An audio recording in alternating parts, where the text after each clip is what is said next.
안녕하십니까? 사막의 생수입니다. 오늘은 예수님께서 지상에서 지내신 마지막 월요일 날 행하신 일에 대해서 함께 말씀을 나눠보기로 하겠습니다. 먼저 하나님의 말씀 마가복음 11장 12절에서 19절까지 제가 읽어드립니다. 이튿날 그들이 베다니에서 나왔을 때에 예수께서 시장하신지라 멀리서 잎사귀 있는 한 무화과 나무를 보시고 혹 그 나무에 무엇이 있을까 하여 가셨더니 가서 보신즉 잎사귀 외에 아무것도 없더라. 이는 무화과의 때가 아님이라. 예수께서 나무에게 말씀하여 이르시되 이제부터 영원토록 사람이 내게서 열매를 따먹지 못하리라 하시니 제자들이 이를 듣더라. 그들이 예루살렘에 들어가니라. 예수께서 성전에 들어가사 성전 안에서 매매하는 자들을 내쫓으시며 돈 바꾸는 자들의 상과 비둘기 파는 자들의 의자를 둘러엎으시며 아무나 물건을 가시고 성전 안으로 지나다님을 허락하지 아니하시고 이에 가르쳐 이르시되 기록된 바 내 집은 만민이 기도하는 집이라 칭함을 받으리라고 하지 아니하였느냐. 너희는 강도의 소굴을 만들었도다 하시매 대제사장들과 서기관들이 듣고 예수를 어떻게 죽일까 하고 꾀하니 이는 무리가 다 그의 교훈을 놀랍게 여김으로 그를 두려워함이로라. 그리고 날이 저물매 그들이 성 밖으로 나가더라. 아멘. 예수님은 일요일 날 예루살렘에 들어가셨다가 저녁 때 다시 성 밖으로 나오셔서 베다니에 머무르셨습니다. 그리고 그 다음 날 월요일에는 다시 예루살렘으로 돌아가셨습니다. 월요일에는 두 가지 사건을 기록하고 있습니다. 첫째는 무화과 저주 사건이고 하나는 성전 청결입니다. 예수님께서 예루살렘으로 들어오실 때 시장하셨다고 했습니다. 아마도 전날 밤에 기도하시고 이른 아침에 입성하셨으므로 식전이셨던 것 같습니다. 그때 길 옆에 있는 무화과 나무를 발견하시고 열매가 있는가 보려고 가까이 가셨는데 잎사귀만 무성하고 아무것도 없었습니다. 무화과 나무는 이스라엘에서 흔한 나무입니다. 특히 따뜻한 지방에서 잘 자라나는데 우리나라도 남쪽 지방에 내려가면 마을마다 무화과 나무가 많습니다. 길 옆에도 있고 담벼락에 마당에 많이 자라고 있습니다. 무화과 나무는 번식력이 매우 좋아서 순을 꺾어 흙 속에 잘 묻어두면 뿌리를 내려서 자라서 나무가 됩니다. 무화과 열매는 과육이 풍부해서 몇 개만 먹어도 허기를 채우기에 충분한 열매입니다. 그런데 그 흔한 열매를 하나도 맺지 못한 무화과 나무를 향해 예수님은 이제부터 영원토록 사람이 내게서 열매를 따먹지 못하리라고 하셨던 것입니다. 실상 그 당시 무화과 나무는 열매를 맺는 때가 아니었습니다. 마가는 무화과의 때가 아니라고 기록하고 있습니다. 무화과 열매가 맺히는 때가 아닌데 열매가 없는 것이 당연한 일이 아니겠습니까? 그런데 왜 예수님은 때도 안 된 무화과 나무를 향해 야단을 치셨을까요? 무화과 나무 열매는 가을에 사람들이 다 따기 때문에 봄에는 열매가 없습니다. 그러나 간혹 지난해에 따지 않은 무화과 나무 열매가 봄까지 달려있기도 한다고 합니다.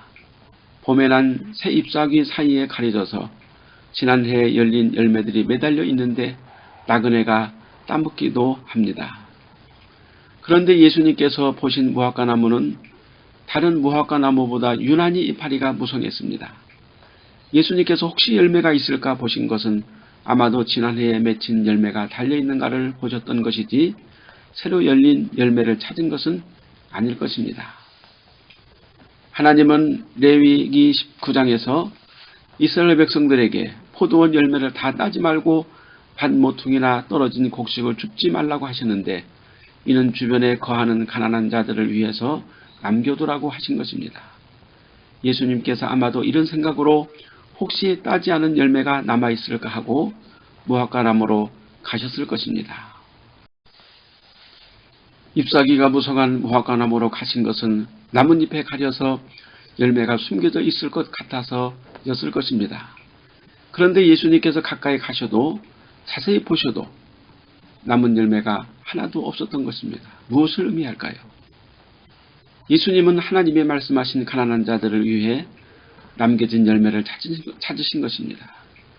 그리고 하나도 남겨두지 않은 잎사귀만 무성한 무화과나무를 저주하신 것입니다. 이제부터 영원토록 사람이 내게서 열매를 따먹지 못하리라. 잎사귀만 무성하고 나그네와 가난한 자들을 위해 한 개의 열매도 남겨두지 않은 무화과나무는 이스라엘을 상징합니다.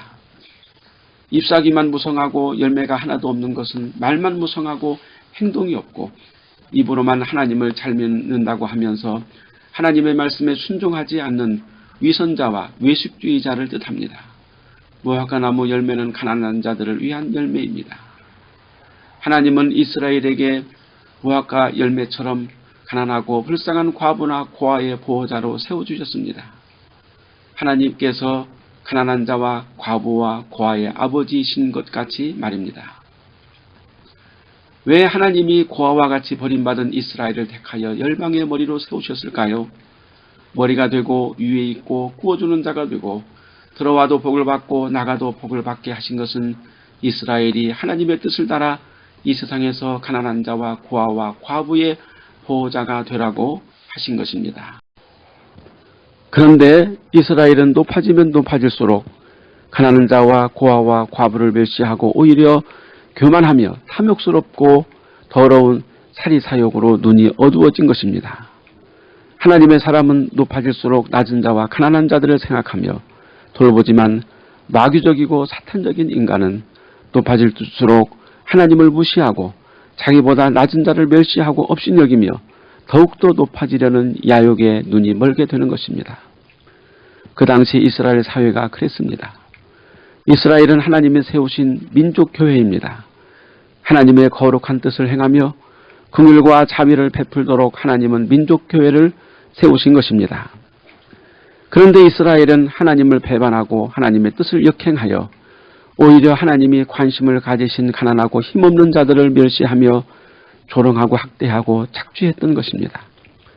가난한 자들을 위해 배고픈 나그네를 위하여 열매를 하나도 남겨두지 않고 자기 치장이나 자기 자랑으로 잎사귀만 무성한 무화과나무는 이스라엘의 비극을 상징하는 것이었습니다. 오늘날의 교회도 마찬가지입니다. 교회가 지식화, 상류화, 고급화가 되어서 마치 상류 사회의 친목단체처럼 변해가고 있습니다. 가진 자, 있는 자가 세력을 잡고 없는 자와 못 가진 자는 그 세력에 끼지도 못하고 언저리에 빙빙 돌다가 도태되는 교회가 된다면 저주받은 무화과 나무와 다를 바가 없습니다. 어떻게 교회가 권력자들의 배경이나 스펙이 될 수 있을까요? 교회는 가난하고 힘없는 자, 고아와 과부의 보호자와 아버지 역할을 해야 합니다. 힘 있는 것이 죄가 된다는 말이 아닙니다. 교회가 힘이 있다면 세상의 약자를 도와야 한다는 말입니다. 약자는 세상에서 억울하고 불의한 일을 당하기 때문입니다. 교회는 권력자를 만들어 대통령 후보로 내보내는 기관이 아닙니다. 교회는 경제인을 만들어 그룹 총수로 내보내는 기관이 아닙니다. 교회는 지식인을 만들어 과학자를 내보내는 기관이 아닙니다. 교회는 하나님의 말씀에 순종하는 사람을 만들어 가난하고 힘없는 자, 고아와 과부의 보호자로 세상에 내보내는 기관입니다. 이것이 하나님이 과거 이스라엘이나 현재 교회에게 원하는 뜻입니다. 의와 사랑과 화목의 열매를 맺는 것이 하나님의 뜻이며 무화과 나무의 열매입니다. 가난한 자, 고아와 과부, 나그네들이 지나가다가 쉬어가며 배고플 때 아무나 와서 값없이 따먹고 허기를 채우고 위로를 받을 수 있는 곳이 바로 교회이며 하나님의 세우신 이스라엘이라는 뜻입니다. 두 번째로 성전 청결입니다. 예수님은 예루살렘에 들어가시자마자 곧 예루살렘 성전에 들어가셔서 성전을 깨끗하게 하셨습니다. 성전 청결은 무화과 나무의 저주에 이은 예수님의 노골적인 시위였습니다. 무화과 나무의 무성한 이파리처럼 유대인들이 자기 권력, 자기 욕심에 채우기에 바쁜 생생한 현장이 바로 헤롯의 부패한 성전이었던 것입니다. 헤롯의 성전 자체가 불법과 불의함의 화신이라고 할 수 있습니다. 헤롯이 자신의 불법과 악행, 불의함을 무마하여 유대인들에게 환심을 사기 위해서 더러운 돈으로 세운 것이 바로 헤롯 성전이었기 때문입니다. 예수님은 에레미야의 글을 인용하셔서 헤롯 성전을 강도의 구렬이라고 말씀했습니다. 헤롯 성전은 성전이 아니라 바로 도적질을 하고 빼앗는 강도들의 아지트, 동굴이라고 말씀했습니다. 실제로 헤롯의 성전은 그 외양과 인테리어는 그야말로 너무나 아름답고 웅장한 그리고 고급스럽고 번쩍이는 세상에 줄도 없는 성전이었습니다. 그래서 예수님의 제자들이 예수님에게 헤롯 성전을 가리키며 이 돌들과 건물들이 얼마나 멋지고 웅장하며 육중합니까? 하고 말했습니다. 제자들이 예수님에게 자랑할 만큼 멋진 외양을 가진 헤롯 성전이 예수님의 눈에는 강도들이 강도짓하고 물건을 훔쳐서 숨겨둔 음침한 소굴에 비유하신 것입니다. 사람의 눈에는 화려하고 웅장한 헤롯 성전이 왜 예수님의 눈에는 더러운 강도들의 음침하고 냄새나는 소굴로 보였을까요? 보는 눈이 다른가요? 그렇습니다. 사람들은 육신적인 눈으로 탐욕적이며 정욕적인 눈으로 헤롯 성전을 보고 화려하고 웅장하다고 했지만 예수님은 영적인 눈으로 거룩하신 하나님의 눈으로 보았기 때문에 겉으로는 아무리 화려하고 멋있어도 더럽고 추하고 욕질나는 소굴로 보였던 것입니다. 예수님의 보는 눈이 틀렸나요? 우리 그리스도인들은 세상의 눈으로 성전을 바라보아야 하나요? 아니면 예수님의 눈으로 성전을 보아야 합니까? 만일 그 당시 예루살렘 성전이 그렇게 화려하지 않고 외양이 초라했다 해도 하나님의 뜻을 순종하고 가난한 자, 과부와 고아의 보호자 역할을 잘했다면 예수님은 천상의 아름다운 성전이라고 칭찬했을 것이고 그 성전은 영원할 것이라고 말씀하셨을 것입니다. 그러나 불법과 불의함, 탐욕과 사치와 방탕과 끝없는 야욕으로 뭉친 헤롯 성전은 돌 위에 돌 하나도 남지 않고 다 무너지리라고 말씀하셨습니다. 자기 이파리로만 무성한 무화과 나무의 저주와 일치합니다. 헤롯의 원초적 더러움으로 세워진 성전의 기초 위에 유대의 종교 지도자들과 관원들은 더욱더 더러움의 극치를 이루고 있었던 것입니다. 헤롯 성전은 그야말로 장사꾼들의 소굴이었습니다. 즉 종교 장사꾼들입니다. 대제사장들은 이스라엘의 권력자들이었고 권력의 도구로 세습했습니다. 사두개인들은 성전 제물을 관장했는데 그들이 낙인해준 짐승만을 제물로 사용할 수 있도록 했습니다. 율법주의자인 바리새인들은 부와 권력을 누리는 아주 중요한 스펙이 되었습니다. 서기관들은 대제사장과 권력자들의 하수인이었습니다. 이스라엘의 종교는 총체적 부정과 부패의 온상이었습니다. 성전 안에서 사고파는 매매 행위하는 자들이었습니다. 이 매매 행위는 지성소나 성소 또는 이스라엘 백성이 들어가는 성전뜰에서 이루어진 것은 아니었고 성전 밖에 있는 이방인의 뜰이라는 곳에서 행해졌습니다. 헤롯의 성전 밖 인접한 주변 이방인의 뜰에는 제사에 관계된 상점들이 자리 잡고 있었습니다. 이 상점에서 사람들이 사고 팔고 했던 것입니다. 여기에는 희생제물을 위해 비둘기나 양 새끼들과 소들을 팔았습니다.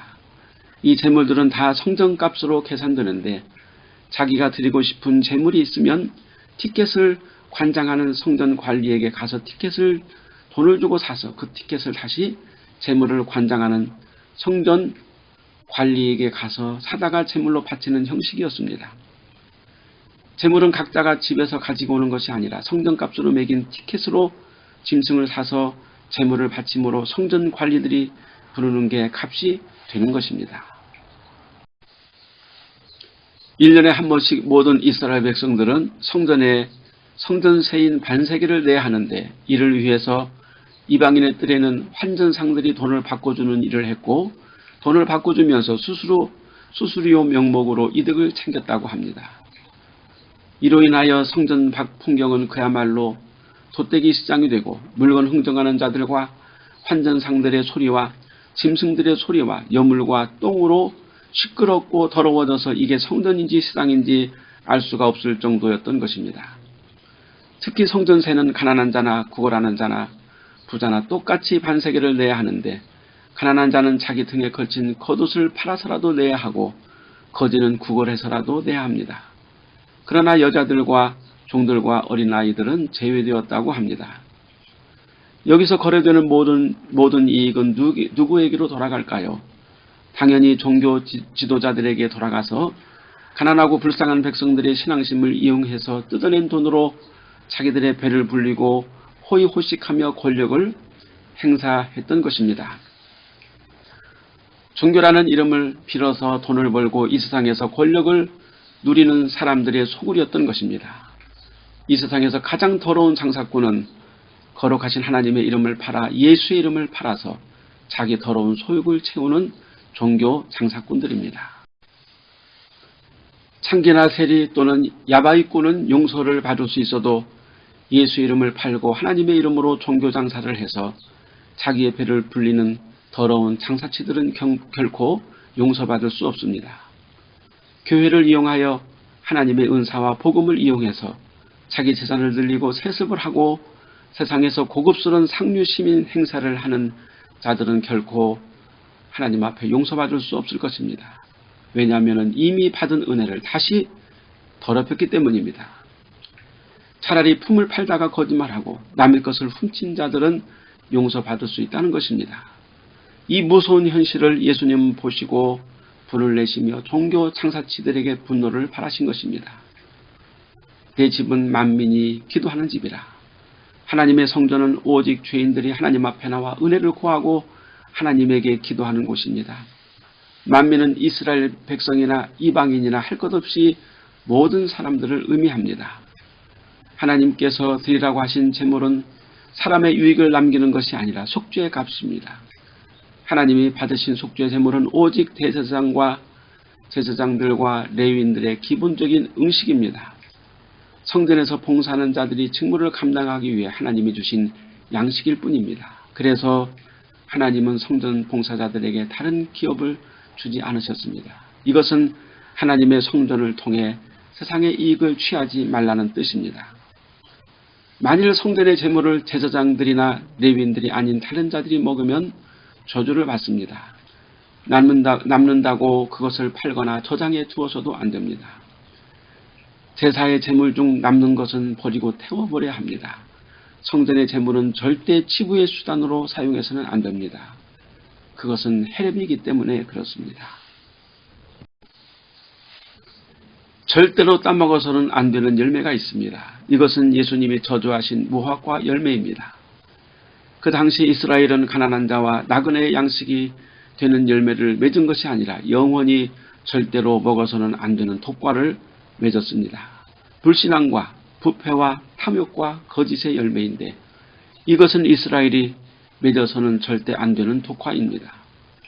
그런데 불쌍한 이스라엘 백성들은 부패하고 타락한 종교 지도자들이 맺어놓은 독과를 먹고 죽어가고 있는 것입니다. 절대로 먹어서는 안 되는데 그 당시 이스라엘이라고 하는 무화과 나무가 맺은 열매는 독과밖에 없기 때문에 어쩔 수 없이 하나님을 의지해야 하는 불쌍한 백성들은 독이 있는 열매를 먹고 외식과 탐욕과 불의함으로 신앙이 변질되어 열심히 하나님을 섬긴다고 헤롯 성전에 드나들지만 결국 하나님을 배반하고 진리를 거스리는 결과를 낳게 된 것입니다. 자금의 대형 교회들을 보십시오. 독과점 교회들, 기업형 슈퍼마켓식 교회들, 거대한 교회 기업입니다. 주일날마다 붐비는 인파들, 마치 수많은 부스들이 진치고 있는 산업 박람회 같은 교회 시설들, 예배는 짧고 취미생활 그룹 활동으로 생기 넘치는 종교문화센터, 매우 세련되고 조직화되어 있는 인적 자원들, 일사불란한 행정력, 자원봉사자들이 북적이는 주차장, 카페, 식당, 자기 입맛에 맞는 눈높이 성경 공부 등 참으로 참신하고 스마트한 교회에 사람들이 매우 적응을 잘합니다. 여기서 나오는 이익금들은 당회장을 편하게 부유하게 만드는 일에 쓰이고 교회를 더욱 멋있고 편리하게 만드는 편의시설에 쓰이고 더 넓은 주차장과 쾌적한 교육관을 위해서 동산과 부동산을 늘리는 데 사용되어집니다. 만민이 기도하는 집보다 성공하는 목회, 사람들이 좋아하는 교회를 만들기에 바쁘고 죄인의 통곡과 눈물보다 즐거움과 축제와 잔치로 떠들썩하게 만드는 교회를 더욱 자랑스럽게 여기는 이 시대의 교회를 과연 주님은 어떻게 보실까요? 그 멋있고 웅장하고 고급스러운 교회에서 기복과 출세와 성공을 하나님의 뜻이라고 여기며 열심히 독과를 먹는 교인들의 장래는 과연 어떻게 될까요? 그 세상의 출세와 부요함을 하나님의 축복이라고 여기는 독과를 먹는 교인들이 이 세상에 나와서 물불 안 가리고 세상에서 잘 되는 것이 하나님의 뜻이요 축복이라고 여기며 정치계, 경제계, 학계에서 온갖 불법과 변칙을 행하고 결국 불신자들의 조롱거리와 비아냥을 받는 비참한 결과를 낳게 되는 것입니다.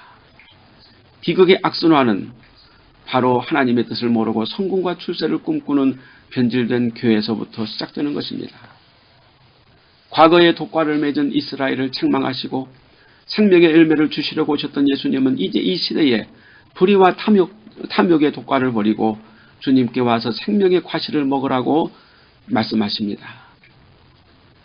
요한계시록 22장 14절 말씀에 자기 두루마기를 빠는 자들은 복이 있으니 이는 그들이 생명나무에 나아가며 문들을 통하여 성에 들어갈 권세를 받으려 함이로다 말씀하고 있습니다. 감사합니다.